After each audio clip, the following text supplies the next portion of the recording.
Class 9th। Good morning all of you. आज हम हिंदी विषय में मीराबाई जी का अंतिम पद पढ़ने वाले हैं। मीराबाई जी अनन्य कृष्ण भक्त हैं, ये सभी जानते हैं, और वे स्वयं लिख भी रही हैं, मेरे तो गिरधर गोपाल दूसरो न कोई। मीराबाई जी ने श्री कृष्ण को ही अपना मान लिया, सीधा संपर्क उन्होंने उन्हीं से साधा।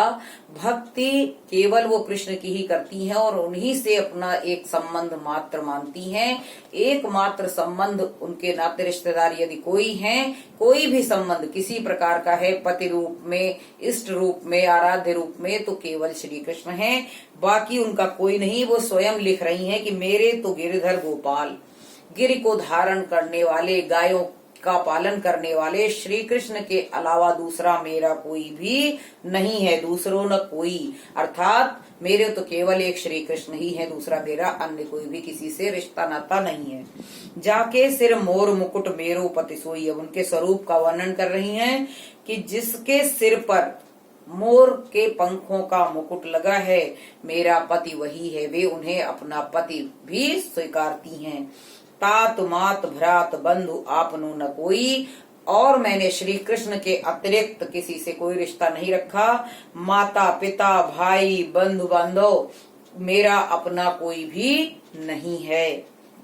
छाड़ दई कुल की कान का करी है कोई। वे कहती हैं मैंने कुल की मर्यादा को छोड़ दिया है, उसका त्याग कर दिया है, और कुल की मर्यादा छोड़ देने से, त्याग देने से मेरा अब कोई क्या कर सकता है। मेरा कोई जब बचा ही नहीं श्री कृष्ण के अलावा, तो मेरा कोई क्या करेगा। मैंने सबका त्याग कर दिया है।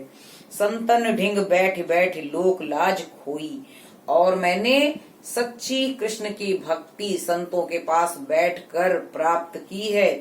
संतों के पास बैठ बैठ कर लोक मर्यादा का त्याग करके मैं संतों के साथ बैठी हूँ, और जब मैं संतों के साथ बैठी हूँ तो लोक मर्यादा मेरी समाप्त हो गई है, मेरी लज्जा समाप्त हो गई है। असुवन जल सींच सींच प्रेम बेल बोई। किसी को ये लगता होगा कि मैंने बड़ी आसानी से श्री कृष्ण को प्राप्त कर लिया, या उनकी प्रेम बेल को मैंने बो दिया है। उनके प्रति भक्ति की बेल मैंने आसानी से नहीं बोई, मैंने आंसुओं से सींच सींच कर, क्योंकि मुझे सबके ताने भी सुनने पड़े, समाज का तिरस्कार भी झेलना पड़ा है, लेकिन श्री कृष्ण के प्रति जो मैंने प्रेम बेल बो दी थी भक्ति की, वो मैंने अपने आंसुओं के धारा से सींची है। प्रेम बेल बोई, और ईश्वर की भक्ति रूपी, ईश्वर से प्रेम की बेल मैंने बो दी है। अब तो बेल फैल गई आनंद फल हुई। लेकिन अब मुझे कोई अफसोस नहीं है, जो कुछ मेरा छूट गया, जो कुछ मैंने छोड़ दिया, उसका मुझे कोई प्रायश्चित नहीं है। मैंने जो श्री कृष्ण से प्रेम किया और उसकी भक्ति की बेल जो बोई, वो बेल अब तो फैल गई है। अब तो वो उसमें खूब सारे पत्र लग गए हैं, वो हरी भरी हो गई है। अब केवल उसमें आनंद फल लगने बाकी हैं। अब मुझे केवल उस भक्ति का फल मिलना बाकी है।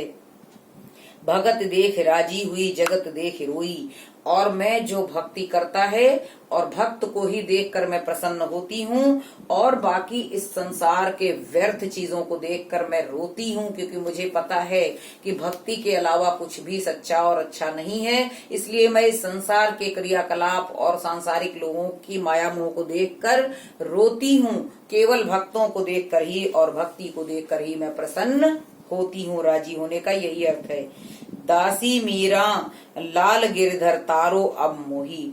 मीराबाई जी कह रही हैं कि हे श्री कृष्ण, गिरधर, लाल गिरधर का मतलब श्री कृष्ण, हे गिरधर अपनी दासी को, हे श्री कृष्ण अपनी दासी का अब उद्धार कर दीजिए, अब मेरा तारायण कर दीजिए। चलिए यहाँ पर भी काव्यगत सौंदर्य देख लिया जाए। रूपक अलंकार है और छेकानुप्रास है, वृत्त्यानुप्रास है, यहाँ पर पुनरुक्ति प्रकाश भी है। तो ये आपको बाकी सब कुछ पूर्ववत है, भाषा और सभी कुछ। तो आज ये पाठ आपका समाप्त हो गया है। मैं समझती हूँ कि आप सब जो भी इसमें पीछे के दिए हुए 3 दिए हैं, मैंने 2 आपको करा दिए हैं। एक मेरे तो गिरधर गोपाल आपको पद्यांश की व्याख्या करनी है। आज का होमवर्क भी यही है।